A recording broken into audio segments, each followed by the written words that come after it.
biết là ở phía ngài Lâu Giang cảm thấy những cái thị trường mới là như thế nào ạ? Đang phát triển tốt không ạ? Recently, I have learned, Leo. Recently, I've learned that other markets are moving quite fast. We have heard that Vast Triumph organized events in China, Yes. Iran, and Thailand. So, how are the markets are doing right now? Can you share a bit about the other markets? Sure. For China, currently they have soft launch in China, so in Shanghai. So basically, it's doing very well on the first day. And then for Iran, they are doing a seminar, a few seminars already. So catching up in Iran. And then for Thailand, of course, seminar is it's about maybe 1 week, 3 times a day. 1 week, 3 weeks. 1 week, 3 times. Yep. Vâng, các thị trường hiện nay đang phát triển như thế này, tức là ở Trung Quốc thì mình chưa gọi là khai trương một cách chính thức mà đang là khai trương dưới dạng là soft launch, tức là mới bắt đầu thôi. Và thị trường đầu tiên là mở ở Thượng Hải, cũng đã có một sự kiện. Ở Iran đã tổ chức được 2 hội thảo, và Thái Lan trong vòng 1 tuần đã tổ chức được 3 sự kiện. Yes. So do not worry. Tuyệt vời. Quá tuyệt vời rồi. If there is any videos or there is any pictures that I will send into the group chat. Yep. Vâng, như vậy thì thông tin rất là tích cực, và khi nào mà chúng tôi có hình ảnh chụp hình ảnh rồi thông tin từ các cái chương trình ở các nước thì chúng tôi cũng sẽ chia sẻ với nhóm nhà đầu tư của chúng ta trên cái nhóm chat. Okay, so basically right now we shall not delay too much time on asking this question first, because today is a special day. Yeah, Miss Chen? Yes, nhưng mà bây giờ thì chắc là chúng ta cũng sẽ dành thời gian vào nội dung chính của chương trình, vì ngày hôm nay là ngày có chương trình rất là đặc biệt. Okay, we can talk this in the next webinar. So or anything that any inquiries, you can just drop me a message. Những cái thông tin và các câu hỏi mà có liên quan đến các thị trường khác, các anh chị, các thành viên ở Việt Nam có thể gửi cho tôi vào trong cái nhóm trao đổi của chúng ta. Okay, so we shall not delay any more times, and now is 8 p.m. Bây giờ đã là đúng 8 giờ tối và chúng ta sẽ không chờ, sẽ bắt đầu luôn nhé. Okay, so over here I will mute all of the multiple mic, your mic, and then please do not unmute your mic. Thank you. Bây giờ xin cho phép tôi được tắt mic của tất cả mọi người ở trên Zoom để chúng ta tập trung lắng nghe vào cái phần trao đổi của lãnh đạo công ty. Okay, so right now Mr. Dan will take over. Yep, Mr. Dan, please. Và tôi xin mời ông Dan sẽ điều hành cái phần đầu tiên của chương trình. Okay, hello everyone. How is everybody doing? Thank you everyone for taking the time for us in this webinar today. So today is a very special day, and we have the honor to invite 3 special guests joining us in this webinar. Xin chào tất cả các bạn, xin chào tất cả các nhà đầu tư. Hôm nay chúng ta khỏe và vui chứ ạ? Cảm ơn tất cả các quý vị các bạn đã dành thời gian tham dự hội thảo trên web ngày hôm nay. Hôm nay là một ngày rất là đặc biệt khi chúng tôi vinh dự có 3 vị khách mời rất đặc biệt tham gia chương trình này. Okay, so first of all, let's welcome Mr. Ken. You have already met in the last webinar. Đầu tiên là xin chào mừng ông Ken. Chúng ta đã gặp ông Ken trong buổi webinar lần trước. Hi, how's everyone? Xin chào tất cả các bạn, xin chào quý vị. Mọi người khỏe chứ ạ? Okay. So secondly is our Vast Triumph Chief Analyst, Mr. Dennis Luck. Và tiếp theo ạ, tôi xin giới thiệu chuyên gia phân tích chính, là chuyên gia phân tích trưởng của công ty Vast Triumph, ông Dennis Luck. Good morning, everybody. Xin chào buổi sáng, xin chào tất cả các bạn, xin chào tất cả quý vị. Okay, and lastly and most importantly, Mr. Alex Campbell, CEO of Vast Triumph. Và đặc biệt nhất, chúng tôi xin hân hạnh giới thiệu ông Alex Campbell, là giám đốc điều hành của công ty Vast Triumph. Hi, everybody. So without further delay, Xin chào tất cả các bạn, xin chào tất cả các quý vị. Yeah, let's welcome all of them. Okay. Như vậy chúng ta sẽ chào đón tất cả các vị khách quý của chúng ta đã tham dự chương trình. Okay, so right now, I would like to invite our CEO, Mr. Alex Campbell, to address all our members. Please, sir. Bây giờ tôi xin mời giám đốc của công ty Vast Triumph, ông Alex Campbell sẽ có bài phát biểu với tất cả các quý vị, các nhà đầu tư. Thank you, Dan. Xin cảm ơn anh Dan. Xin chào, dear members of Vietnam. It is my honor and pleasure today to be speaking with all of you. Xin chào tất cả các bạn Việt Nam. Hôm nay tôi rất vui và cũng rất vinh dự được tham gia chương trình này và phát biểu trước tất cả các bạn Việt Nam đây. My name is Alex Campbell. I am the CEO of Vast Triumph. Tên tôi là Alex Campbell. Tôi là tổng giám đốc CEO của Vast Triumph. First and foremost, let me take this opportunity to greet all of you and your families a blessed and happy Mid-Autumn Festival. Và trước khi bắt đầu thì xin được gửi lời chào đến tất cả các bạn và xin chúc cho tất cả các bạn cùng gia đình hưởng một mùa Tết Trung Thu thật là vui và hạnh phúc. We are living through extraordinary times in 2020, and I want to extend my deepest gratitude to everyone working so tirelessly to produce such great results and profits through this global pandemic. Chúng ta đang sống trong một năm 2020 đầy biến động và tôi muốn gửi lời cảm ơn chân thành đến tất cả chúng ta, những ai đã lao động không mệt mỏi để tạo ra kết quả kinh doanh và lợi nhuận tuyệt vời trong thời kỳ đại dịch toàn cầu này. While it is hard not to be together in person with all of you in Vietnam, I'm comforted and humbled by our community of supporting clients being gathered here virtually. Mặc dù khó khăn khiến tôi không thể sang Việt Nam và gặp gỡ trực tiếp với các bạn, nhưng tôi cũng cảm thấy rất phấn khởi và vinh dự vì được tham gia chương trình trực tuyến này cùng với cộng đồng các khách hàng và nhà đầu tư Việt Nam hôm nay. It is fantastic to see how Vast Triumph has generated amazing profits for everyone despite the volatile and unprecedented situation caused by COVID-19. Và cũng thật là tuyệt vời khi chúng ta được chứng kiến Vast Triumph đã tạo ra lợi nhuận tuyệt vời như thế nào cho tất cả chúng ta, bất kể tình hình biến động và những khó khăn không dự đoán trước được của COVID-19. We have all witnessed how the world has quickly pivoted when faced with this pandemic, and we know that many great companies have been forced to shut. Chúng ta đã cùng chứng kiến thế giới biến động nhanh như thế nào khi có đại dịch xảy ra và chúng ta cũng biết nhiều công ty lớn đã buộc phải đóng cửa. It is not easy, but I am truly proud of our team here who have used their expertise and our technology to generate consistent profits through these choppy waters. Tình hình không hề dễ dàng và tôi thấy thực sự rất tự hào về đội ngũ của chúng ta ở đây, những người đã phát huy hiểu biết và sử dụng công nghệ của mình để tạo ra lợi nhuận ổn định trong thời kỳ sóng gió này. With all of your commitment and trust, we would like to reassure you that as an organization, we are resilient and constantly innovating. Over the years, I have seen and overcome many challenging moments, and we strongly believe that we will emerge greater from this one with no exception. Cùng với cam kết và lòng tin của các bạn, chúng tôi muốn khẳng định rằng tổ chức của chúng ta, công ty của chúng ta rất kiên cường, mạnh mẽ và liên tục đổi mới sáng tạo. Trong những năm vừa qua, tôi đã đối mặt và vượt qua nhiều khoảnh khắc khó khăn và tôi tin chắc rằng tất cả chúng ta ở đây sẽ cùng vượt qua khó khăn này và trở nên mạnh mẽ hơn nữa. Vast Triumph attributes our success largely due to our ability to make tough decisions and adaptability to change. Những thế mạnh làm nên thành công của công ty Vast Triumph đa phần là do khả năng đưa ra được những quyết định đúng đắn trong thời điểm khó khăn và khả năng thích nghi với sự thay đổi. One of these attributes can be seen with the successful shift from our previous brokerage to Axion Trade, which happened earlier in this month, September. It is in times of crisis that heroes are born.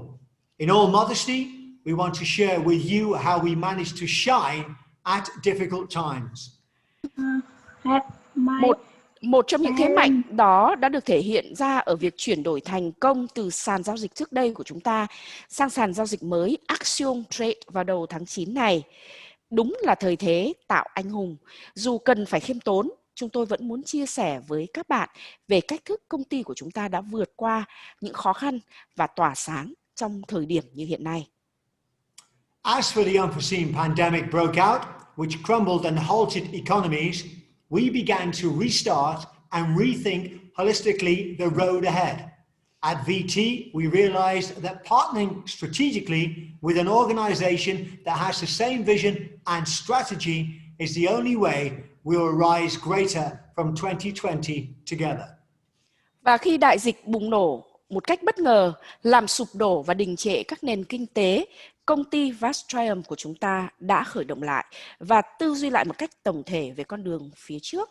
Ở công ty Vast Triumph, chúng tôi nhận ra rằng hợp tác chiến lược với một tổ chức có tầm nhìn và chiến lược giống chúng ta là cách duy nhất để giúp chúng ta lớn mạnh cùng nhau trong năm 2020 này và xa hơn nữa.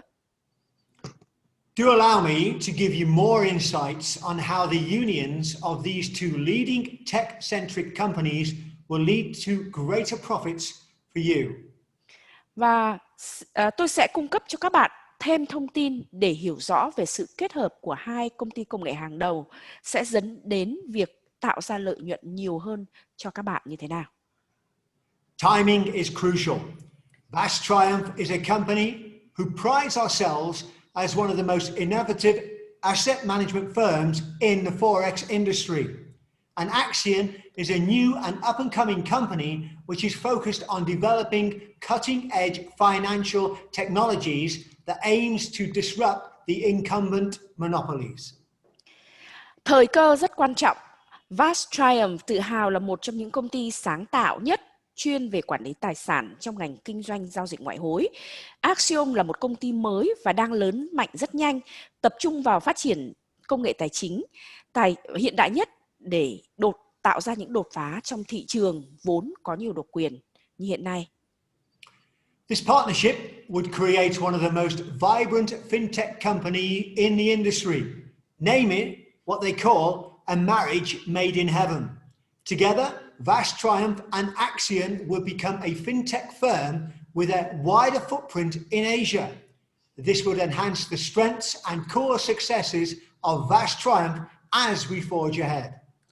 Và việc hợp tác này sẽ tạo ra một công ty fintech, tức là công ty công nghệ tài chính năng động nhất trong ngành.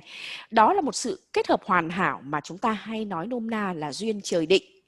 Hợp tác cùng nhau, Vast Triumph và Axiom sẽ trở thành một công ty công nghệ tài chính có sự hiện diện rộng lớn hơn ở châu Á. Điều này sẽ tăng cường thế mạnh và những thành công cốt lõi của Vast Triumph và Axiom khi chúng ta cùng tiến lên phía trước. We believe that looking ahead in 2021, our strategic partnership will lead to greater expansion in Southeast Asia, as we already widely covered in Asian Pacific markets like China and Japan. Chúng tôi tin rằng nhìn về phía trước, trong năm 2021, chiến lược hợp tác của chúng ta sẽ dẫn đến việc mở rộng hoạt động ở Đông Nam Á, cùng với sự hiện diện rộng rãi sẵn có hiện nay ở các thị trường châu Á, Thái Bình Dương như Trung Quốc và Nhật Bản. Over the next couple of quarters, with our aligned vision and strategy, we are looking to be the leading technological-based asset management firm across the whole of Asia. Và trong những quý tiếp theo đây, cùng với tầm nhìn và chiến lược thống nhất, hai công ty sẽ phấn đấu để trở thành công ty hàng đầu châu Á về quản lý tài sản dựa trên nền tảng công nghệ. Please let me add a personal note. Along with everyone else working hard to cope with the crisis, Vast Triumph and I will be with you every step of the way. Và tôi cũng xin bổ sung một ý kiến cá nhân. Trong khi tất cả chúng ta đều đang làm việc chăm chỉ để vượt qua cuộc khủng hoảng này, công ty Vast Triumph và cá nhân tôi sẽ luôn luôn song hành cùng với các bạn. Like most of you, I also have a family to worry about. At times like these, the worry list can be long for all of us, and there are no exceptions. Như hầu hết tất cả các bạn ở đây, tôi cũng có một gia đình tôi phải quan tâm chăm sóc. Và trong những thời điểm như hiện nay, bất cứ ai trong chúng ta cũng có hàng loạt những mối quan tâm và lo lắng. But I'm also convinced that we will get through this and emerge stronger together. As the saying goes, in the midst of every crisis, there are great opportunities. Nhưng tôi cũng tin rằng chúng ta sẽ vượt qua cuộc khủng hoảng này và trở nên mạnh mẽ cùng nhau, như cách mà mọi người vẫn nói là tìm cơ trong nguy. If we do not lose our self-confidence and positivity, it is literally in our hands. Miễn là ở đây chúng ta không đánh mất sự tự tin và lòng lạc quan, cơ hội thực sự nằm trong tay chúng ta. Please do look after yourselves and your families. Và vì vậy, các bạn hãy quan tâm chăm sóc chính mình cùng với gia đình. And stay safe. Thank you everyone. Chúc tất cả chúng ta đều an toàn mạnh khỏe. Xin cảm ơn tất cả các bạn. Okay, thank you, Mr. Alex. Okay, so it's definitely a very difficult time for everyone, as we know. So as the saying goes, what does not kill us make us stronger. Xin cảm ơn ông Alex Campbell. Đây quả thực là một giai đoạn rất là khó khăn với chúng ta. Tuy nhiên, chúng ta cũng đều biết khó khăn nào không đánh gục chúng ta sẽ khiến chúng ta mạnh mẽ hơn. So right now, I would like to invite our chief analyst, Mr. Dennis Luck, okay, to share some of the company's critical info and key findings with us. Mr. Luck, please. Và tiếp theo tôi xin mời ông Dennis Luck, giám đốc phân tích của công ty sẽ chia sẻ những thông tin quan trọng với tất cả chúng ta. Xin mời ông Dennis Luck. Thank you, Dan. Cảm ơn anh Dan. I am Dennis Lark, Chief Analyst of Vast Triumph. I hope everyone is doing well, and it is a pleasure to share some of the key updates on the Fortex outlook for 2020-21. In particular, the special report SR0920, which is of paramount importance and encompasses key influencing factors surrounding the already dynamic future of Forex. Xin chào tất cả các khách hàng và các nhà đầu tư Việt Nam quý mến. Tên tôi là Dennis Lark, là giám đốc về phân tích của công ty Vast Triumph. Tôi hy vọng tất cả các bạn ở đây chúng ta đều mạnh khỏe và cũng xin chia sẻ tôi rất vinh dự khi được gặp gỡ với các bạn ở đây và chia sẻ những thông tin quan trọng về triển vọng thị trường giao dịch ngoại hối trong năm 2020-2021. Báo cáo đặc biệt SR0920 có nhiều thông tin quan trọng về các yếu tố ảnh hưởng đến tương lai, nhiều biến động của thị trường giao dịch ngoại hối. There are three key issues which influence the outlook for the last quarter of 2020 and the first quarter of 2021. Number one, U.S. presidential elections, which will be happening in 2020. Brexit, slated to happen in January 2021. And number three, the next global wave of coronavirus.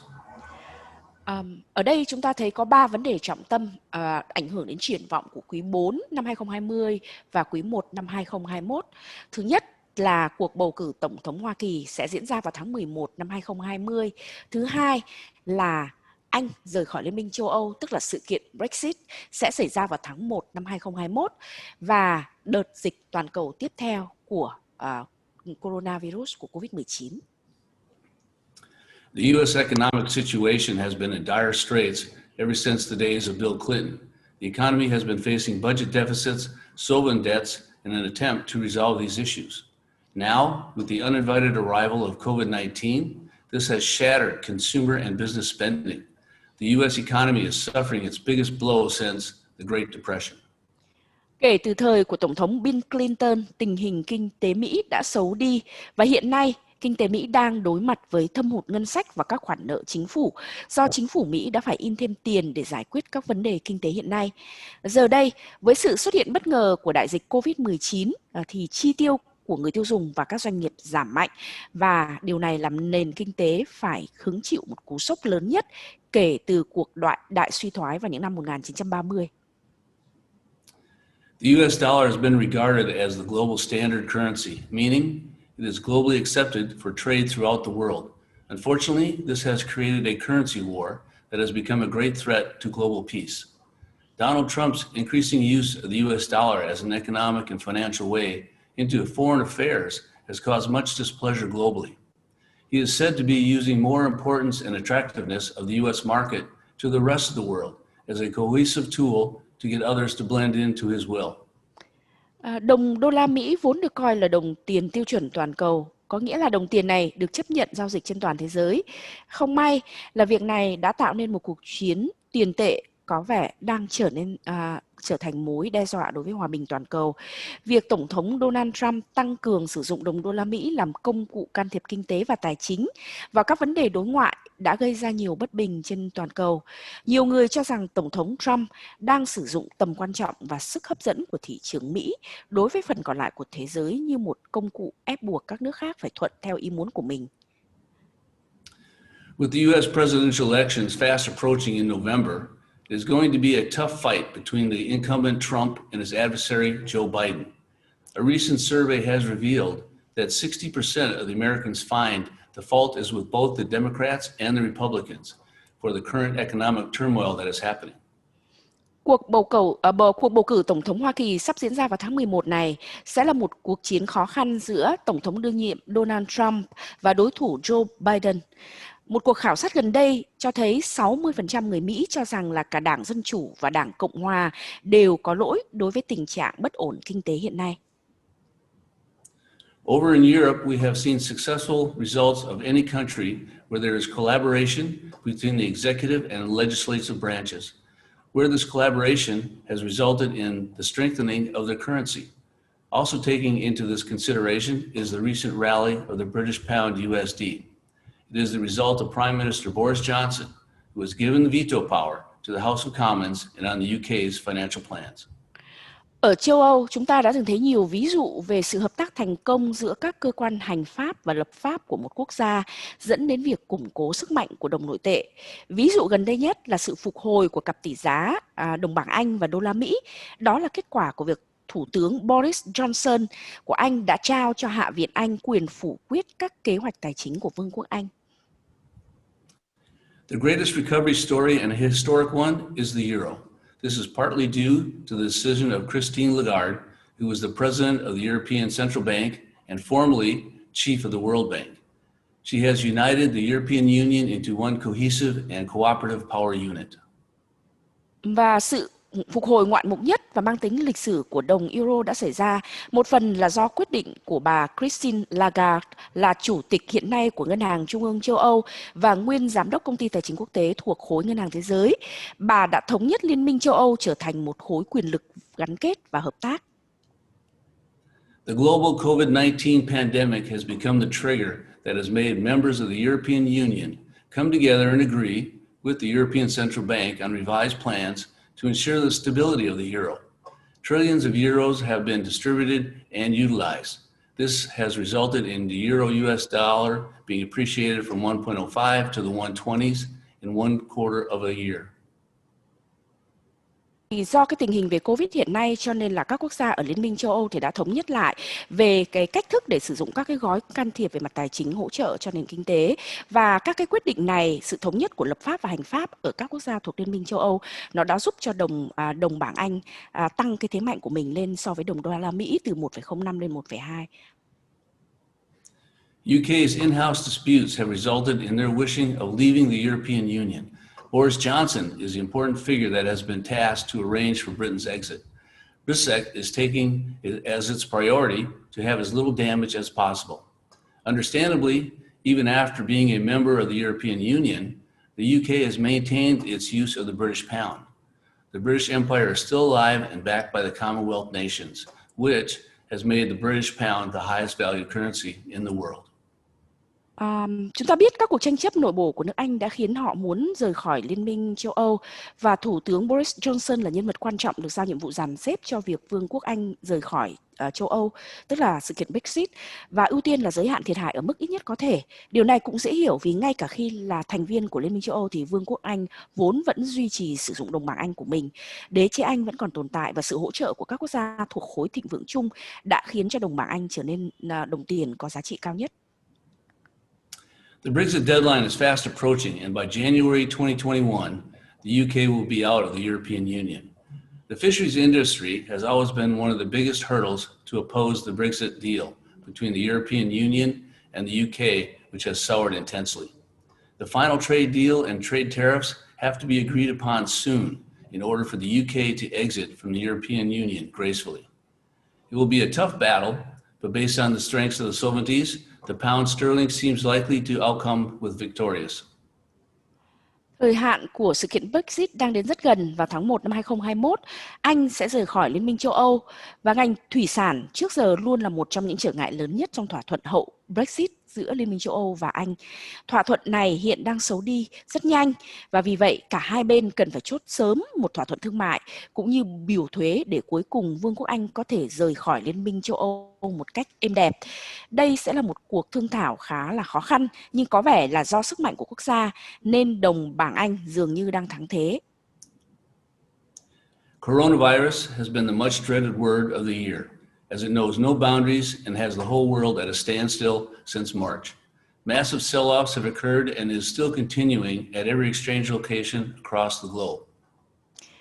Coronavirus là một từ đáng sợ nhất trong năm nay bởi vì virus này không kiêng nể gì ranh giới quốc gia và đã khiến cả thế giới đóng băng vào tháng 3 năm nay. Việc bán tháo hàng loạt đã diễn ra và vẫn còn tiếp tục diễn ra tại mọi sàn giao dịch chứng khoán trên toàn cầu. The whole world has changed during this pandemic. It is literally a great reset button, and only the nations that can adapt and adjust will flourish. Speed is the key as shown in these times of digitalization. The faster a nation adapts to these changes, the faster its economy will stabilize. Cả thế giới đã thay đổi sau đại dịch. Đây thực sự là một nút tái khởi động rất đáng kinh ngạc và chỉ những quốc gia nào có thể điều chỉnh và thích ứng mới phát triển mạnh mẽ. Như đã thấy, tốc độ chính là chìa khóa trong thời kỳ số hóa và quốc gia nào thích ứng càng nhanh thì nền kinh tế của quốc gia đó càng nhanh chóng ổn định. The UK, under Boris Johnson, will exit from the EU with grace and, of course, unscathed, targeting the British pound USD to around 150 mark. Dưới sự lãnh đạo của Thủ tướng Boris Johnson, Vương quốc Anh sẽ rời Liên minh châu Âu một cách êm đẹp và tất nhiên quốc gia này đang nhắm đến một tỷ giá mạnh đồng bảng Anh với đô la Mỹ ở mức 1,5. Christine Lagarde, with her knowledge and experience, will look to stabilize the euro and aim to see the euro USD around the 130s mark. Và với kiến thức cũng như kinh nghiệm của mình, bà Christine Lagarde sẽ tìm cách ổn định đồng euro và đặt mục tiêu giữ tỷ giá euro đô la Mỹ vào khoảng 1,3. The biggest cryptocurrency, Bitcoin, looks to set to hit 12,000, while the Ethereum is in second place and is climbing to around 800. In time to come, both these currencies will command more than 50% of the global crypto market.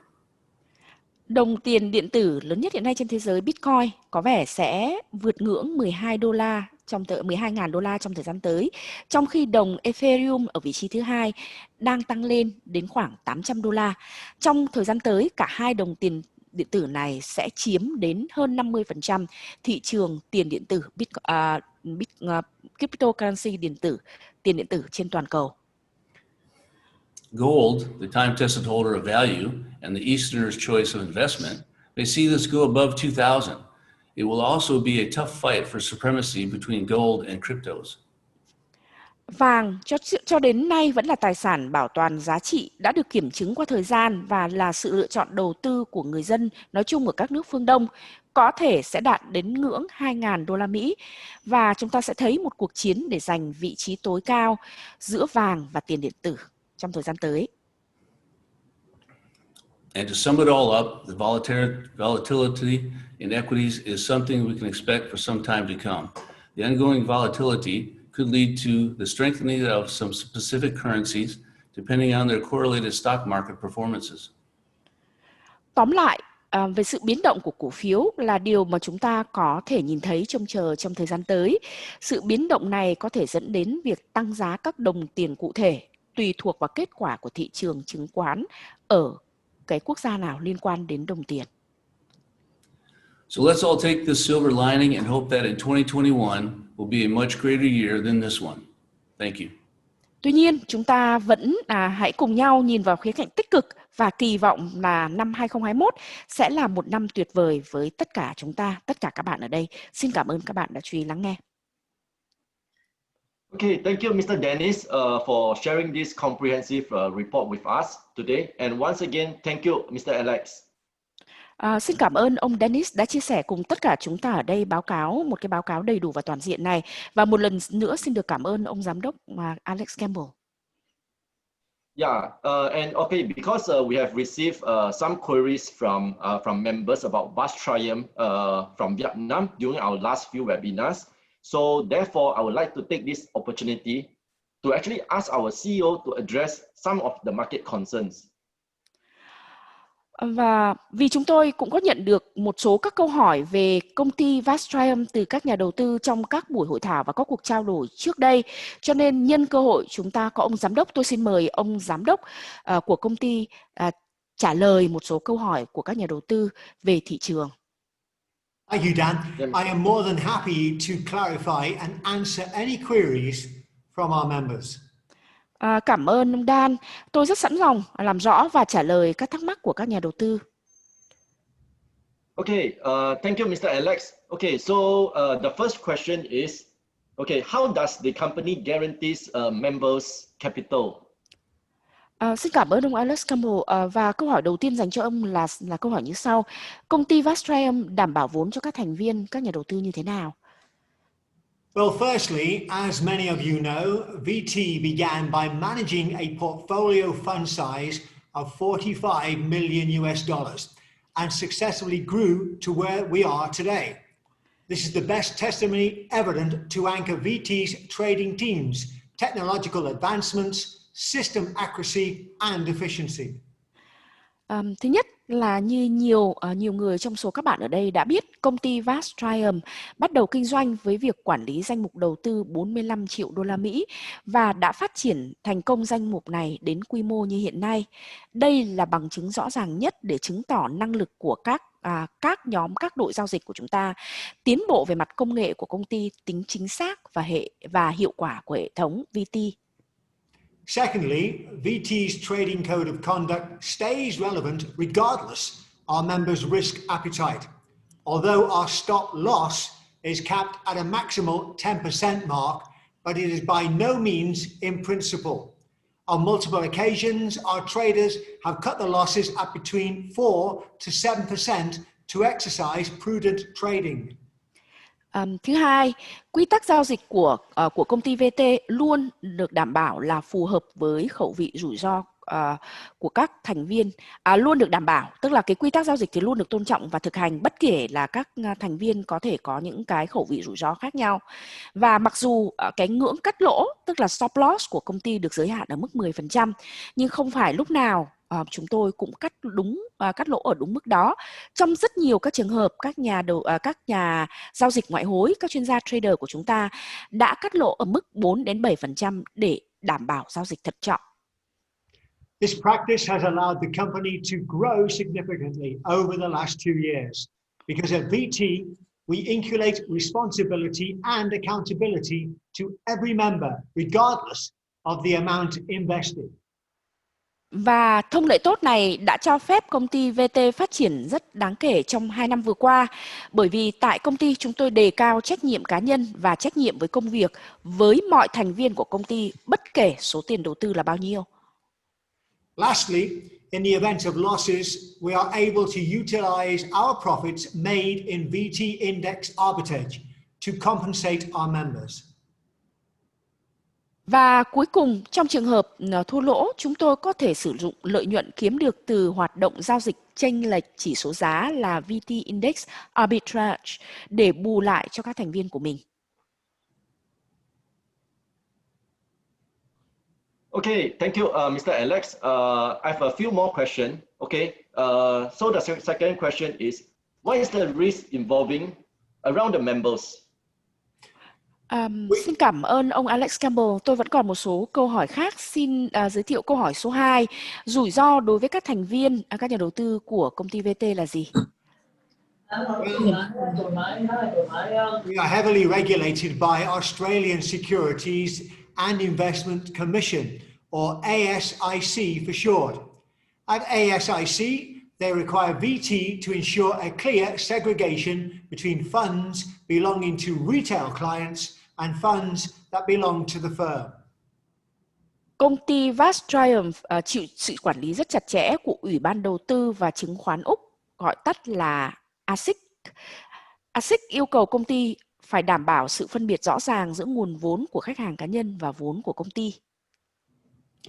On top of that, ASIC also requires VT to exercise due diligence in the selection of appointment and periodic review of our internal processes and employees. Và ngoài ra thì Ủy ban Đầu tư và Chứng khoán Úc, tức là ASIC còn yêu cầu công ty chúng ta phải thực hiện trách nhiệm rà soát thận trọng trong việc lựa chọn, ban hành và đánh giá định kỳ các quy trình nội bộ cũng như đánh giá nhân viên. At VT, we abide by the best institutional practices and conduct due diligence as enforced by ASIC. Công ty VT của chúng ta tuân thủ các thông lệ về tổ chức tốt nhất và thực hiện rà soát thận trọng, tức là làm due diligence theo đúng quy định của ASIC. Okay, so thank you, Mr. Alex, for the explanation and reassurance about Vast Triumph regulatory governance. Yeah. Xin cảm ơn ông Alex Campbell vì câu trả lời vừa rồi cũng như là những giải thích rất là rõ ràng về quy định quản trị của công ty. Yeah. So there's one more question which a lot of members they are concerned about. Chúng tôi vẫn còn một câu hỏi tiếp theo. Câu hỏi tiếp theo này cũng là cái câu hỏi của rất là nhiều nhà đầu tư và các thành viên ở Việt Nam và cũng là cái mối quan tâm của mọi người. Yeah. So the question is, will Vast Triumph Index Arbitrage make a loss? If so, will it affect members' investment? Okay, well, I'll let Dennis answer this one. Hey, Dennis, would you like to give some confidence to our Vietnam members with your expertise? Thực ra câu hỏi thì là thế này, liệu giao dịch về chênh lệch chỉ số giá, tức là cái Vast Triumph Index Arbitrage có thua lỗ không? Và nếu có thì sẽ ảnh hưởng thế nào đến các nhà đầu tư? Thì ông Alex xin mời anh Dennis, anh có thể chia sẻ cái kiến thức chuyên môn của mình để làm tăng niềm tin của các nhà đầu tư, các thành viên ở Việt Nam không? Of course, Alex. Tất nhiên rồi, anh Alex. The short answer to this question is no. Index arbitrage will not be affected our members or make any losses because it is a risk-free model. We do this by taking advantages of the minuscule differences between indexes and then making profits from both the long and short-term positions. Câu trả lời ngắn gọn cho câu hỏi này của tôi là không. Index arbitrage sẽ không ảnh hưởng đến các thành viên của chúng ta, các nhà đầu tư và không gây ra bất kỳ tổn thất nào vì đây là một mô hình giao dịch không rủi ro. Chúng tôi làm được điều này bằng cách tận dụng những sự khác biệt nhỏ giữa các chỉ số và sau đó kiếm lợi nhuận từ cả vị thế long và short. Besides, the very fact that our profitable and successful track record is the greatest testimony to our VT index arbitrage model's reliability. Và bên cạnh đó, lợi nhuận và thành công trên thực tế của chúng tôi là bằng chứng lớn nhất về độ tin cậy của mô hình giao dịch VT arbitrage, index arbitrage. Okay, thank you, Mr. Dennis, for the explanation. Okay, the next question is, why are there actually no trades on certain days? Xin cảm ơn ông Dennis về câu trả lời. Và câu hỏi tiếp theo xin được hỏi là tại sao chúng tôi thấy có những ngày không có giao dịch? Let me take this question as well. Tôi cũng sẽ trả lời luôn câu này. Our traders are required to monitor daily market trends and movement, macroeconomic data, and the geopolitical situation, with, of course, guidance from our VT AI system. Các nhà giao dịch của công ty được yêu cầu phải theo dõi xu hướng và chuyển động của thị trường, các dữ liệu kinh tế vĩ mô và tình hình địa chính trị hàng ngày với sự hướng dẫn từ phần mềm từ hệ thống VTAI. Henceforth, after completing both their initial and secondary risk assessments, our traders might not perform any trades due to these unfavorable conditions. Và do cái yêu cầu này nên sau khi đã hoàn thành cả đánh giá rủi ro sơ cấp cũng như là đánh giá thứ cấp, thì nhiều trường hợp các trader, các nhà giao dịch ngoại hối của chúng ta không thể thực hiện được bất kỳ giao dịch nào do các điều kiện thị trường không thuận lợi. With the combination of our VTAI technology and this good practice, VT is able to guarantee all our stakeholders' investments, even under volatile market conditions. Và vì có sự kết hợp của công nghệ, của hệ thống công nghệ VTAI và việc thực hành các thông lệ tốt, nên công ty có thể đảm bảo được tất cả các nhà đầu tư có được khoản đầu tư an toàn, kể cả khi điều kiện thị trường biến động.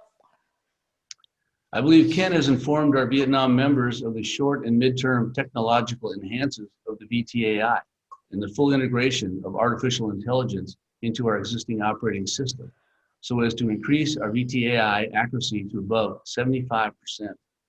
Tôi tin rằng là ông Ken cũng đã thông báo cho các nhà đầu tư và thành viên ở Việt Nam của chúng ta về những cải tiến công nghệ trong ngắn hạn và trung hạn của hệ thống VTAI, cũng như việc sẽ tích hợp đầy đủ trí tuệ nhân tạo vào hệ điều hành hiện có để giúp tăng độ chính xác của hệ thống VTAI lên trên 75%.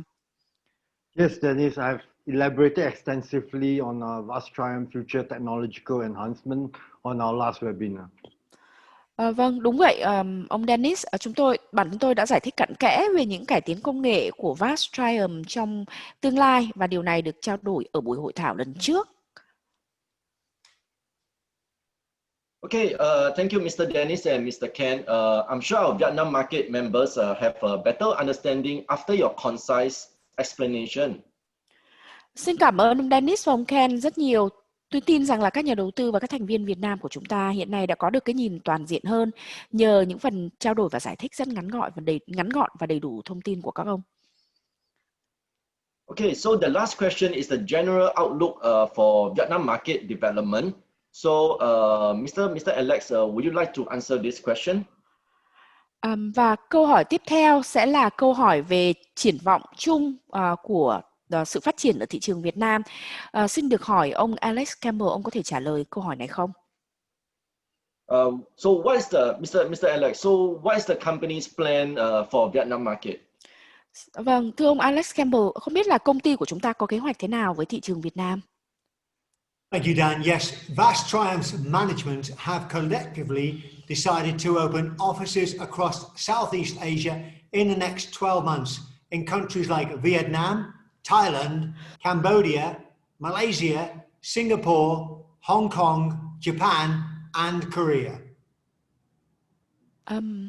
Vâng, thực ra thì là chúng ta đều biết là công ty đã có kế hoạch để mở rộng ra các quốc gia trong thị trường châu Á trong 12 tháng tới. Những quốc gia được liệt kê ở đây chính là Việt Nam này, Thái Lan này, Campuchia, Malaysia, Singapore, Hồng Kông, Nhật Bản và Hàn Quốc. However, due to the COVID-19 pandemic, there has been challenges along the way. Nonetheless, our plan remains intact as we continue to pursue and explore different avenues from multiple facets to make our expansion across Asia a success. Tuy nhiên, cũng do đại dịch COVID-19 nên chúng ta đã gặp phải một số thách thức trong kế hoạch này. Dù vậy, kế hoạch này vẫn còn nguyên vẹn và công ty sẽ tiếp tục theo đuổi cũng như khám phá những cách thức mới để mở rộng thành công ra khắp thị trường châu Á.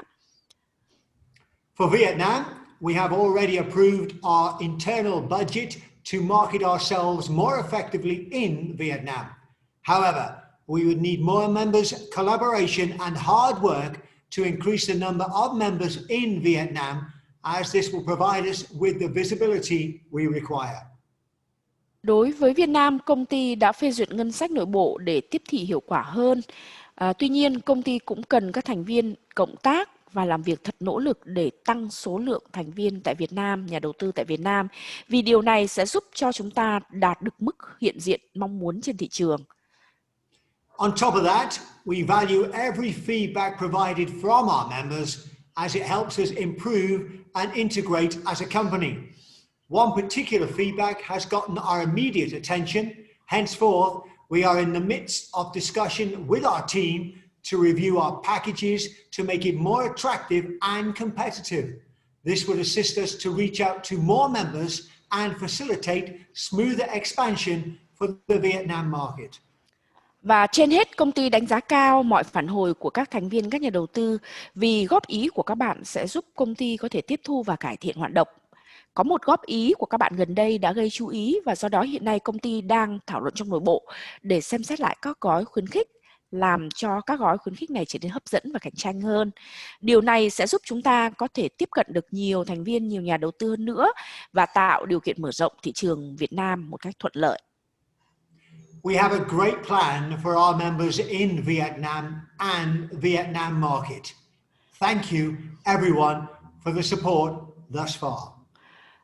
Công ty đang có một kế hoạch tuyệt vời cho các nhà đầu tư và thị trường Việt Nam và nhân đây chúng tôi xin được cảm ơn các nhà đầu tư và tất cả các bạn đã luôn song hành và hỗ trợ công ty.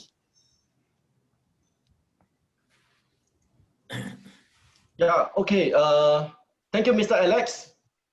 Thank you. Okay, so I believe our members in Vietnam are happy to know that our company has such a great plan going forward, right? So once again, I would like to extend my deepest appreciation to Mr. Campbell, Mr. Dennis, and Mr. Ken for taking time away from their busy schedule to share all this valuable information with all of Vietnam members. Thank you very much. Xin cảm ơn ông Alex Campbell. Tôi tin rằng là các thành viên, các nhà đầu tư ở Việt Nam đã nghe và rất an tâm khi biết rằng công ty của chúng ta có một kế hoạch phát triển rất tuyệt vời như vậy.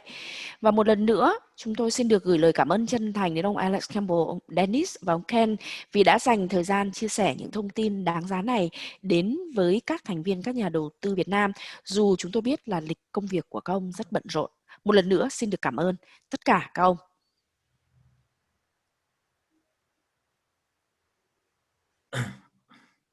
Okay, so lastly also, very big thank you to all our members for your time and attention, and stay safe everybody. Và cũng một lần nữa tôi xin được gửi lời cảm ơn đến tất cả các thành viên, các nhà đầu tư của Việt Nam đã theo dõi buổi chia sẻ này. Mong tất cả chúng ta hãy giữ gìn sức khỏe và an toàn. Okay, we have come to the end of the webinar today. Okay, we look forward to our next webinar and hopefully we can meet in person very soon. Thank you and stay safe. Như vậy, buổi hội thảo của chúng ta hôm nay đến đây là chính thức kết thúc. Chúng tôi rất mong chờ sẽ được mời tham dự những cuộc hội thảo tiếp theo với các bạn ở Việt Nam và có thể gặp gỡ trực tiếp với các nhà đầu tư các bạn ở Việt Nam trong thời gian ngắn sắp tới. Một lần nữa xin cảm ơn tất cả các thành viên ở Việt Nam và xin chúc cho tất cả chúng ta an toàn và mạnh khỏe. Okay, thank you. So we will end the webinar here. Thank you. Bye bye. Và xin được kết thúc chương trình ở đây. Xin cảm ơn tất cả quý vị và chào tạm biệt. Okay.